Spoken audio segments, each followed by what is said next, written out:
Question number 2, which is saying on comparing the ratio, find out whether the lines representing the following pairs of linear equations intersect at a point parallel or consistent. वापस आएंगे बच्चे, हमने table पढ़ी थी, page number 26 पर है और ये न्यू बुक है पेज नंबर 26. बाकी ओल्ड बुक में विद द नंबर इज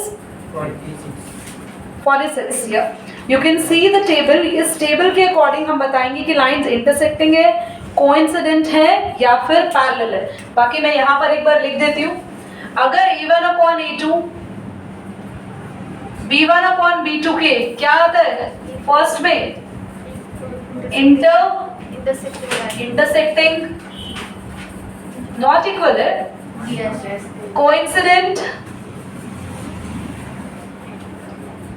हमारे पास दोनों ही रेशियोज इक्वल है.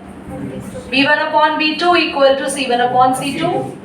And in case of parallel हमारे पास first तो equal होता है and second unequal जाता है. यानी कि A1 upon A2 equal होता है B1 upon B2 but not equal to C1 upon C2. तो ये चीजें आपको याद रखनी है. अगर आपको ये चीजें याद है बहुत इजीली ये क्वेश्चन आप कर लेंगे. ठीक है, let's start the question. Question शुरू करते हैं. So the first equation here which we are doing, that's, बोलो एक बार बोलो आप first part. 5x minus 4y plus 8 is equals to 0. Good. Comma 7x plus 6y minus 9 is equals to 0. Thank you. So question is there. हमें prove करने के लिए हमें पता होना चाहिए कि what's A1, A2, A3, what's A1, A2, B1, B2 and C1, C2. Class first equation में जो ये 5 minus 4 और ये 8 है, that's A1, B1, C1. यहाँ पर ये 7, A2, 6, B2 and 9 is actually minus 9, okay? It's C2. 5 is A1, minus 4 is B1 and C1 is 8. लिख दिए सारे नंबर्स. आप चाहो तो ऐसे भी लिख सकते हो, A1 is equal to 5, A2 is equal to 7, but time लेते हो तो मैंने सब कुछ मेंशन नहीं करा, आप नोटबुक में करना.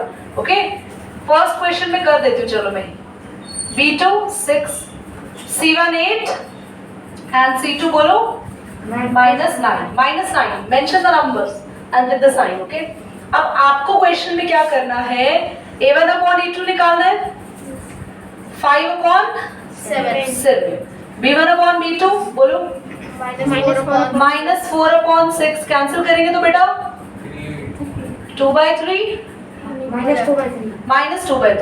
C1 अपॉन C2 8 अपॉन और ये कैंसिल भी नहीं हो रहे. क्या तीनों आपस में इक्वल आ रहे हैं? है ना, इक्वल नहीं आ रहे. अच्छा, पहले दो को ही देख लिया करो. सबसे पहले हमने देखा A1 अपॉन A2 ही इक्वल नहीं आया B1 अपॉन B2 से. पहले ही पेयर्स इक्वल नहीं आए और अगर फर्स्ट ही पेयर अनइक्वल आ गई तो आगे चेक करने की जरूरत नहीं होती. Lines are intersecting. Got it? Correct. Second part you can do it at your own. Third part करते हैं. सेकंड थर्ड पार्ट बताओ. 6x minus 3y 6x minus 3y plus 10 is equals to 0. Okay.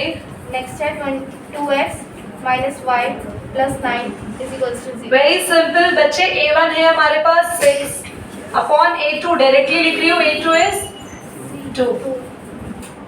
B1 upon B2 minus 3 and यहाँ कोई भी number नहीं है, हमें minus का 1 लेना है. माइनस इस पर साइन और कोई नंबर नहीं है तो 1 लेंगे.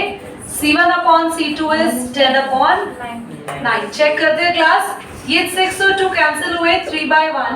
यहाँ माइनस से माइनस कैंसिल हुआ, ये भी 3/1 हुआ. तो नोटिस क्या कर रहे हैं कि A1 अपॉन A2 इक्वल आ गया B1 अपॉन B2 के. पर क्या C1 अपॉन C2 के इक्वल आया? तो ये तो इक्वल केस नहीं आया. So can we see the last point? The equations are parallel. ठीक है, पॉज करिए. क्लास आपको प्रीवियस क्लास में ये बताया था कि अगर आपके पास इंटरसेक्टिंग एंड कोइंसिडेंट लाइंस होती है तो ये कंसिस्टेंट होती है. बताया था? Yes, ma'am. क्योंकि यहाँ पर इनका मतलब है आंसर आ रहे हैं. इसका यूनिक सॉल्यूशन होता है और इस केस में होता है मेनी सॉल्यूशन. इधर देखो बेटा, कभी भी पैरेलल लाइंस आए तो ये लाइंस होती है इनकंसिस्टेंट. पहले देख लो, बाद में नोट करना.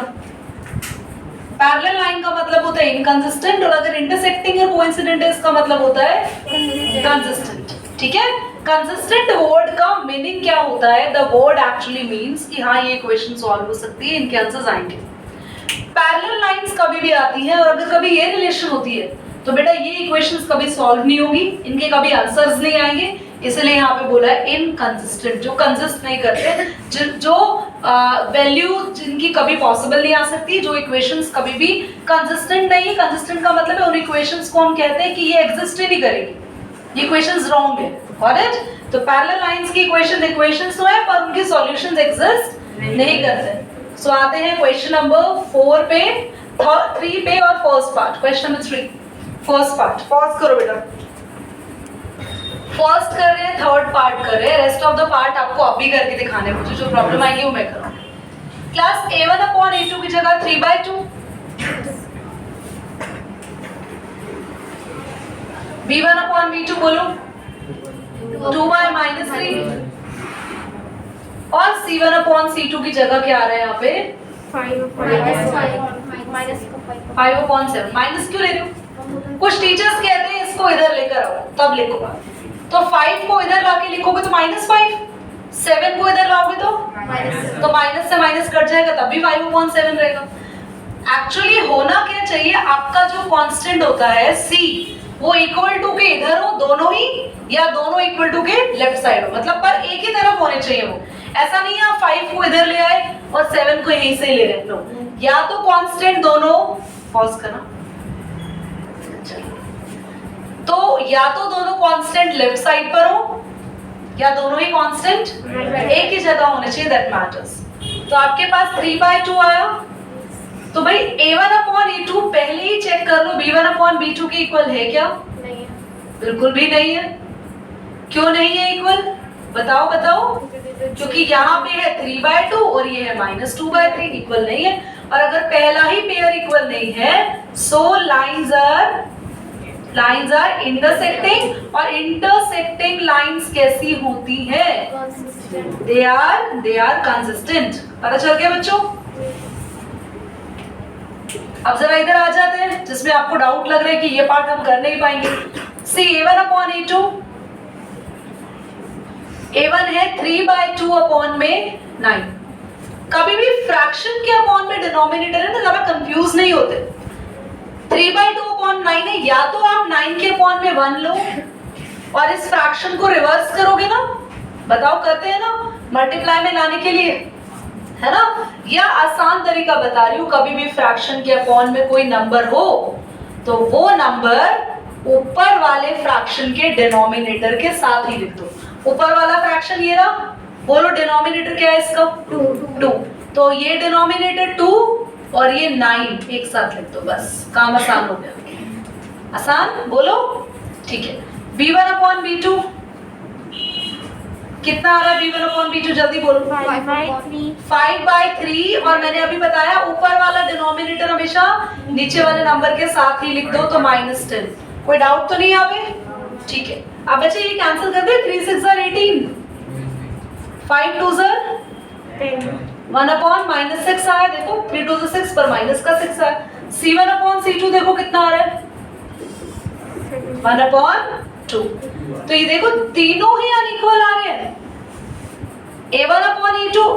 अब कोई बच्चा कहेगा दीदी ये दोनों सेम आ रहे हैं, सेम कहाँ आ रहे हैं? तो माइनस का साइन है, यहाँ साइन प्लस का है, सेम नहीं है। तो a1/a2 ही अगर b1/b2 के इक्वल नहीं, अगर पहला ही पेयर इक्वल नहीं आया तो सीधा लाइंस कैसी है ये वाली भी? ठीक है, पॉज करो, तुम्हें क्लियर? क्वेश्चन नंबर 4 हमें कह रहा है यहाँ पर, which of the following pair of the linear equation are consistent or inconsistent? If consistent, obtain the solution graphically। ठीक है, आपको पूछा है कि कौन सी इक्वेशन कंसिस्टेंट है या इनकंसिस्टेंट है। अगर आपकी इक्वेशंस क्या आती है बच्चों? कंसिस्टेंट यानी कि इंटरसेक्टिंग आती है या फिर, तो आपको ग्राफ ड्रॉ करना है, अदरवाइज नहीं करना। सो क्वेश्चन नंबर 4 का फर्स्ट पार्ट बोलो बेटा। x plus y is equals to 5, x plus y is equal to 5, comma 2x plus 2y is equals to 10। Board पे देखेंगे सभी। क्लास A1 1 है एंड A2 2 है. A1 upon A2 1 upon 2. B1 upon B2 भी 1 upon 2. And C1 upon C2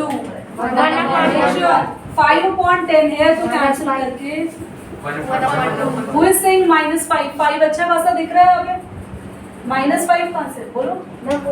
नहीं, उधर अगर आप उधर 5 को भी लेके जा रहे हो तो 10 को भी लेके जाना पड़ेगा.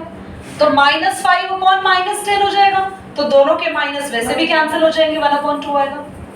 अगर एक जगह माइनस है एक जगह प्लस है तो अगर एक जगह माइनस है एक जगह प्लस है तो भी आपको यही साइन ले लेना है जो प्रेजेंट है. अगर आप शिफ्ट कर रहे हो तो इसको भी शिफ्ट करो. जो साइन आएंगे वही आपको लेने हैं. Don't worry. ठीक है. तो इधर देखिए सभी. तो सीधी सिंपल बात है. अगर आप C1 लेते हो तो आपको यही लेने RHS पे. और अगर आप इधर आके लेते हो तो दोनों के ही साइन इधर आके चेंज करो. ऑलराइट. तो तीनों ही आपके पास इक्वल आए हैं. A1 upon A2 इक्वल है B1 upon B2 इक्वल है C1 upon C2. तो ये हमारे पास होती है कोइंसिडेंट लाइन. बोलो सेकेंड वाला कोइंसिडेंट लाइंस. और ये होते हैं कंसिस्टेंट. और कंसिस्टेंट यानी कि इसका हमें ग्राफ बनाना अभी है. So we need to draw the graph here. तो अभी ड्रॉ करेंगे. पॉज करो ये. तो let's draw the graph. Graph के लिए क्या करना होता है. हमें इक्वेशन को सॉल्व करके उसका सॉल्यूशन ढूंढने पड़ते हैं. तो सॉल्यूशंस देखते हैं हम लोग इक्वेशंस के. क्लास आप किसी भी एक वेरिएबल को यहीं छोड़ दो. y को इधर ले जाएंगे. अब y की वैल्यू आप पुट करेंगे तो आपके पास ऑटोमेटिकली क्या आ जाएगा. बोलो बच्चों. x. Very good. y को अगर 0 रखोगे तो x 5. देख रहे हो. और अगर हम y को रख देते हैं 10 या हम y को रख देते हैं 5 तो x क्या आ गया है ना. अगर y को 0 रखे 5 minus 0 x कितना आया. और अगर y को 5 रखिए 5 minus 5 x कितना आया. ठीक है. आते हैं सेकेंड इक्वेशन पे. बच्चों सेकेंड इक्वेशन को ध्यान से देखो. आप नोटिस कर रहे हो यहां से आप कुछ कॉमन ले सकते हो. पहली इक्वेशन को सिंपल बनाओ. 2 अंदर बचा x plus y. और आपको पता है ये 2 मल्टीप्लाई में इधर आके तो ये कैंसिल हो गया. और अब आप नोटिस करो क्या ये दोनों इक्वेशन सेम नहीं है. तो क्या इनके सेम सॉल्यूशंस ले लें हम. ये दोनों इक्वेशंस तो बिल्कुल सेम आ गई. और एक्चुअली सेम आने भी चाहिए थी बच्चों क्योंकि ये कौन सी थी इक्वेशंस. कोइंसिडेंट होता है. एक लाइन के ऊपर ही सेम लाइन बनेगी. मतलब दोनों लाइन बिल्कुल सेम है. समझ में आ रही है आपको बात. ये सेम है तो हमने सेम ही सॉल्यूशंस लिख लिए. और ग्राफ इधर देखो जल्दी से एवरीवन. आपके पास 5 आ रहा है 0 आ रहा है तो 5 5 का गैप ले लेना अपने ग्राफ पे. 5 10. क्लास आप लोग माइनस वाले नंबर्स भी लिखेंगे ऑल्दो इनकी जरूरत नहीं है बट तब भी ध्यान से देखो. 5 0 बोर्ड पे देखो सभी. x 5 और y 0. x 5 बच्चे यहाँ पे होता है ना x एक्सिस. यहाँ पे नेगेटिव x डैश. यहाँ y पॉजिटिव और यहाँ y negative y dash. x 5 और y 0 है तो यही पे पॉइंट आएगा. बोलो. अच्छा y पे 5 है और x 0 है तो y पे ये रहा 5. y पे 5 है और आगे 0. ये नंबर लिखते हैं. आगे हमेशा x का नंबर है पीछे y का नंबर है. यहाँ x का नंबर है 0 और y का नंबर है 5. इधर देखो x का नंबर है 5 y का नंबर है 0. ये हमने क्लास 9th में सीखा है ग्राफ बनाना. एंड यहाँ पे एक सेकंड के लिए पॉज करो. तो क्या ये 2 पॉइंट्स क्लियर हो गए कैसे लिखे हैं मैंने. अब इन दोनों पॉइंट्स पे लाइन डालेंगे तो दीदी क्या डबल लाइन डालेंगे. हाँ आप इसी के ऊपर एक और लाइन डाल के दिखाएंगे पर एक्चुअली वो दिखेगी तो नहीं.